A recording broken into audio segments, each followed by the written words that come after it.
सव्वीस छत्रपती संभाजीनगर येथे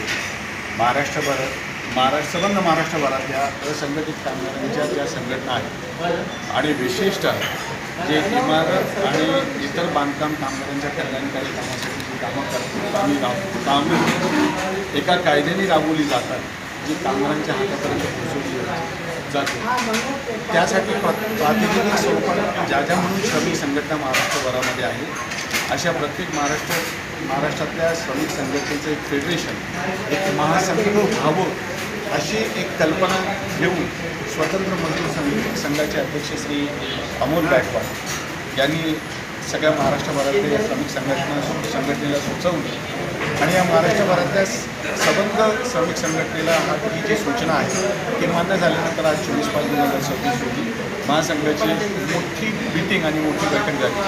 या मोठ्या बैठकीमध्ये जे काही असंघटित कामगार आहेत आणि विशेषतः जे इमारत आणि इतर बांधकाम कामगार जे आहेत त्या कामगारांच्या हितासाठी या महासंघाकडनं किंवा प्रत्येक श्रमिक संघाकडनं काय काय करता येईल आणि शासन दरबारी या कामगारांचं प्रतिनिधित्व करताना त्यांचा आवाज शासनापर्यंत पोहोचावा आणि त्यांच्यापर्यंत आवाज पोहोचवून जास्तीत जास्त प्रमाणामध्ये या असंघटित अशा इमारत आणि इतर बांधकाम कामगारांना त्यांचं हक्क मिळावं यासाठी एक मी लढा म्हणणार नाही, एक महासंघामार्फत शासन दरबारी एक मोठा प्रयत्न केला जाणार. या काळामध्ये आत्ताच आम्ही 27 आणि 28 एप्रिल 2026 रोजी छत्रपती संभाजीनगर खंडपीठामध्ये हायकोर्टामध्ये एक महाराष्ट्र सरकारचा जो नोटिफिकेशन होता, जो इमारत आणि इतर बांधकाम कामगारा संबंधात होता, तो स्वतंत्र मजदूर संघटना आणि इतर अशा 6 संघटनेमार्फत रीट याचिकेमार्फत चॅलेंज करण्यात आलं होतं. त्याला कोर्टाने स्थगिती दिली आणि एक स्थानिक नियंत्रण समिती होती जी आमदार आणि मंत्र्यांनी निवडलेल्या म्हणजे त्यांनी निवडलेल्या अशा लोकांची एक समिती तयार करण्यात आली होती. त्यांच्यामार्फत ही योजना राबवण्याचा प्रयत्न झाला होता.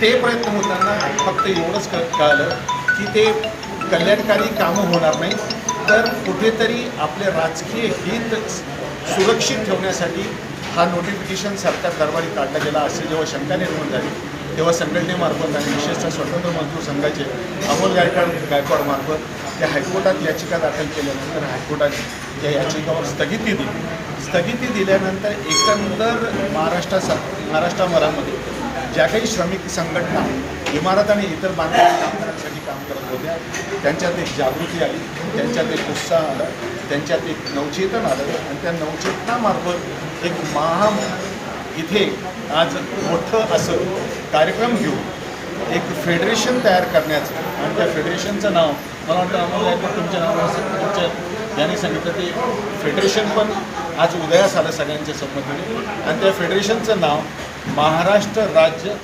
इमारत आणि इतर बांधकाम कामगार महासंघ अशी एक फेडरेशनची रचनाही येथे तयार करण्यात आली आणि एक फार मोठा विचाराची देवाणघेवाण इथं या संघटनेमार्फत झाली. पुढच्या काळामध्ये या संघटनेचं आणि या फेडरेशनची बांधिलकी आहे की कष्टकरी जे आहेत, जे गोरगरीब आहेत, जे कामगार म्हणून काम करतात, त्या प्रत्येक कामगारांसाठी ही जी फेडरेशन आहे आणि त्या फेडरेशनची प्रत्येक श्रमिक संघटना ते उत्कृष्टपणे काम करतील आणि त्यांच्या हक्काचं जो काही अधिकार आहे ते घेऊन ऐकल्यात. त्याचप्रमाणे सगळ्या गोष्टी त्या काम आपलंही याच्यामध्ये सहकार्य असावं याच बाबी आपल्याला सांगतात आणि निश्चितपणे भाऊ याच्यामध्ये आता आज किती संघटना सहभागी झाल्या होत्या बैठकीला आणि काय निर्णय झाला आहे? आता महासंघाची फक्त घोषणा झाली आहे. या इंटरव्हलनंतर ती कमिटी तयार होईल. त्या कमिटीनंतर तुम्हाला सगळ्या काही गोष्टी व्हॉट्सअप किंवा तुम्हाला कळून जाईल. नाही, आता आणखी जे असंघटित कामगार बाजूला आहे एल्गार करणार आहे आम्ही या संदर्भात. आमचा सर्वात मोठा एल्गार या राज्यामध्ये असणार आहे. तो एल्गार पूर्ण होईपर्यंत जे काही आता कायदे रद्द होतात, जे चांगले कायदे ते वाचवण्यासाठी आम्ही खूप मोठं आंदोलन करणार. त्यामुळे तुमचंसुद्धा आम्हाला सहकार्य पाहिजे. ते सहकार्य सुद्धा आम्हाला आमच्या मुलानुसार पण मिळालं पाहिजे. जिल्हा कार्यकारिणी वगैरे काही जाहीर होणार का याच्यात? याची अगोदर कॅबिनेट होईल, त्यानंतर विभागीय कार्यकर्ते. काय आवाहन करणार तुम्ही कामगारांना? कामगारांनी आमच्या महासंघापाठी मग एकजुटीने उभं राहावं. धन्यवाद.